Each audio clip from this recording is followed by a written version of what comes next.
masih belum diakui sah. Ya. Jadi untuk seperti Selamat siang, Tribuners. Kembali bersama saya Daniel Damanik dari Pengadilan Negeri Kota Bandung, yaitu proses persidangan yang pada kasus Vina Cirebon yang terkait dengan masalah menghadirkan, yang agendanya hari ini menghadirkan sejumlah saksi dari pihak termohon maupun pemohon. Pihak kuasa hukum dari Vina menghadirkan 5 orang saksi, yang di dalamnya ada saksi ahli, dan dari pihak kepolisian berdasarkan agenda pada persidangan sebelumnya menghadirkan 1 orang saksi ahli pidana.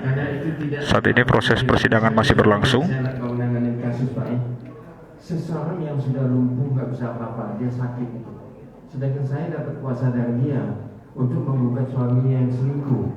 Maka saya bawa notaris Pak ke tempat yang sakit dari waktu dia cap jempol itu dilihat oleh notaris bikin berita acara bahwa dia melihat Suhadi mendampingi beliau untuk cap jempol untuk mengajukan gugatan kepada suaminya. Notaris Pak. Jadi pemahamannya khusus untuk di pengadilan ya? Iya, khusus bukan untuk pengadilan, bukan untuk semuanya. Tidak. Terima kasih. Kemudian terkait dengan saksi mahkota Pak. Iya. Nah, mohon penjelasannya saksi mahkota Pak. Saksi mahkota itu adalah saksi di mana dia juga sebagai pelaku, di sisi lain dia juga sebagai saksi. Nah, saksinya ini dia sebagai saksi mahkota Pak. Karena tidak ada saksi yang lain, maka dikumpulkan oleh penyidik jadilah saksi mahkota. Yang mulia izin, saudara saksi ahli. Iya. Kita berkutik pada ahli 184 Iya betul. Tolong ahli jelaskan bukti permulaan yang cukup. Iya. Silakan. Bukti permulaan yang cukup itu ada 2 bukti berdasarkan pasal 184 KUHP dan berdasarkan putusan MK Pak nomor 121. Itu termasuk bukti permulaan yang cukup. Bukti permulaan yang cukup Atau bukti yang cukup itu dalam putusan MK. Kalau tulisan, Ya, laporan, ya. masuk kategori bukti permulaan yang cukup. Laporan polisi, Iya. pertegas. Iya, iya, Laporan polisi maksud bukti Iya. permulaan yang cukup. iya. Masuk kategori bukti permulaan yang cukup. Betul.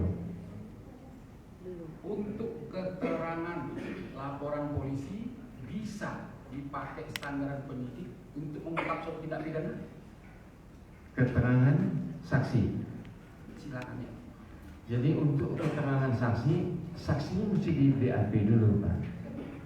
Jadi mesti di BAP, dan itu keterangan saksi itu nggak bisa satu saksi Pak, mesti di-compare dengan saksi yang lain. Ya, artinya laporan polisi satu masuk kategori saksi. Iya. Tadi saya sudah mengatakan saksi mahkota. Iya. Saksi penjelasan ahli secara luas gimana? Saksi mahkota, yaitu dia juga sebagai pelaku, karena tidak ada saksi lain maka dia diambil sebagai saksi mahkota. Terima kasih. Itu ada jurisprudensinya. Yang kedua, ahli untuk surat Ya, visum masuk. itu masuk. Masuk. Untuk salinan putusan, Itu masuk surat. keterangan ahli forensik Ya, itu masuk. masuk kategori apa itu? Masuk surat. Masuk surat. Visum Sama. masuk surat. Ya. Putusan dia. Masuk putusan. Terima kasih.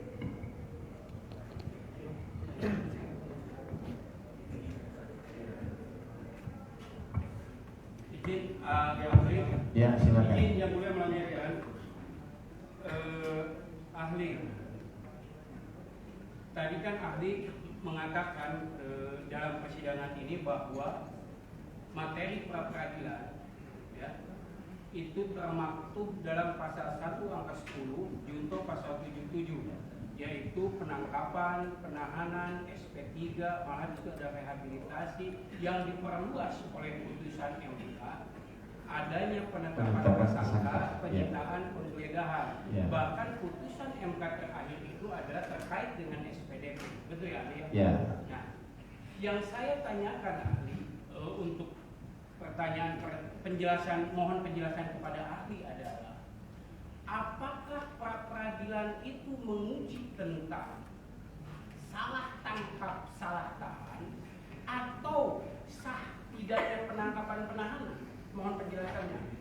Jadi di dalam KUHP itu yang diuji itu masalah penangkapan dan penahanan yang dilakukan oleh penyidik berdasarkan surat penetapan, bukan surat penetapan, surat disposisi dari atasannya, Pak ini ditangkap atau ditahan. Nah, surat penangkapan dan penahanan itulah yang diuji dalam pra peradilan. Mohon izin yang mulia, karena waktu kita terbatas, seharusnya termohon apa yang telah kami pertanyakan tadi jangan ditanya lagi. Ini kan sudah kami tanya tadi. Buat apa bawa waktu? Ini belum ini beda. Pertanyaannya beda. Jadi pemohon ini waktu, mohon izin, ini kesempatan untuk kami. Iya betul, saya paham itu adalah waktunya termohon. Tetapi Sudah tidak ada pertukaran. Sekarang pertanyaannya apa Pak? Ya gini, izin yang beliau menjelaskan, karena tadi ahli menyatakan kepada yang mulia adalah perkara error in persona atau salah orang itu adalah masuk dalam ranah perkara pokok. Tetapi ahli di kesempatan yang lain menyatakan juga bahwa pra peradilan ini menguji salah tangkap dan salah tahan.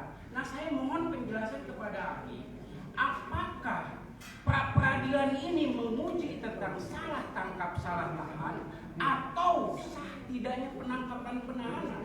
Mohon penjelasannya. Ya, sekali lagi. Ya. Jadi yang di mana pra peradilan ini menyatakan sah atau tidaknya penangkapan atau sah atau tidaknya penahanan berdasarkan ada surat dari polisi nomor berapa, tanggal berapa. Ya, artinya ahli berpendapat sekarang bahwa yang diuji dalam pra peradilan adalah sah tidaknya penangkapan penahanan. Iya. Nah, seandainya yang diuji sah tidaknya penangkapan penahanan, lalu apa kriteria sah tidaknya penangkapan menurut KUHP ahli? Mohon penjelasannya. Sah atau tidaknya penangkapan menurut KUHP, jadi penangkapan yang dilakukan oleh penyidik itu setelah adanya gelar kasus, ditetapkan jadi tersangka maka ditangkap. Enggak ditangkap dulu baru digelar perkaranya belakangan, bukan Ahli, itu. gini ahli, yang saya tanyakan adalah bukan sah tidaknya penetapan tersangka, tapi satu saja dulu ahli. Ya. Sah tidaknya penangkapan. Ya. Ahli bisa menyampaikan nggak sah tidaknya penangkapan menurut KUHP itu apa saja sih? Mohon penjelasannya ahli. Ya, jadi sah atau tidaknya satu penangkapan, sebelum penangkapan itu penyidik kan pasti sudah manggil. Ada satu surat panggilan Oke, kepada. satu. Ya. Yang kedua, kalau itu misalnya tidak datang dipanggil. Yang kedua